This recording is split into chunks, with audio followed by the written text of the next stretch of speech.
My ex-husband hated me, all for the sake of the girl who'd been his dream girl. I did the only sensible thing. I took the settlement money and disappeared, leaving everything behind, including our child. 6 years later, a little marshmallow of a boy knocked on my door. His small face set in a mask of solemnity that was far too old for him. "Dominic doesn't want me anymore," he announced, his voice steady despite the slight tremble of his lower lip. "I'm moving in with you." I froze, the air caught in my lungs. Before I could even find my voice, he tilted his head back and began reciting legal statutes with the precision of a court reporter. Under the family code, parents have a non-delegable duty to support and maintain their minor children. He didn't get to finish. I stepped aside, opening the door wide. "Get in here." The warm light of the entryway hit his face, and for a split second, his eyes shimmered. As soon as the door clicked shut, the boy, Milo, as I knew him from the few photos I dared to look at over the years, began surveying my life. He gripped the straps of his backpack tight when he caught me watching him. "I'm Milo," he said, puffing out his chest. The tone was unmistakable. It was a declaration of war and a plea for recognition all at once. He wanted me to know exactly whose blood ran through his veins. Not that he needed to say it. With that jawline and those piercing dark eyes, he was a carbon copy of Dominic. When I didn't immediately fall at his feet, he looked slightly deflated. He turned his head away, pouting. I took his backpack, hanging it on the hook by the door, and led him toward the bathroom. "Wash up. Dinner's almost ready." He gave a small, obedient nod. By the time I'd set the table,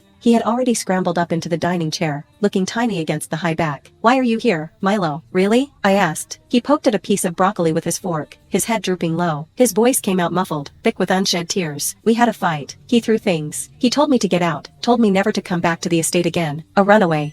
I remembered how fiercely the Thorne family had fought for custody, nearly burying me in lawsuits and threats of jail time just to keep me away from him. He was their crown prince. I figured Dominic was probably tearing the city apart looking for him right now. Watching him eat, a lump formed in my throat. I hadn't prepared for guests. It was just a simple stir-fry and soup. Milo was clearly a picky eater. He meticulously picked out every sliver of onion and carrot, but eventually, only the greens were left. He stared at them like they were poison, stole a quick glance at me, and then, with the dramatic resolve of a martyr, closed his eyes and swallowed them whole. The arrogant little prince who had walked in 10 minutes ago was gone, replaced by a kid who was trying so hard to be good that it broke my heart. It seemed he was certainly disciplined. I cleaned up the dishes, expecting a frantic knock on the door at any moment, but 9:30 came and went. The hallway remained silent. 6-year-olds can only stay awake so long. Milo's eyes were drooping. He pulled a pair of dinosaur pajamas out of his bag and looked around my cramped studio apartment. He wrinkled his nose. "Your house is so small. Why is there only one bed? Are we sharing?" he asked, a hint of apprehension in his voice. I glanced at the clock, wondering where the hell Dominic was. I sighed and nodded. "Yeah, we'll make it work for tonight." I expected a tantrum. Compared to the Thorne estate, this place was a glorified closet. Instead, Milo just bit his lip, a flash of something that looked suspiciously like relief crossing his face. He scrubbed his face, changed into his pajamas, and climbed under the covers. Just like at dinner, he was playing the part of the perfect guest.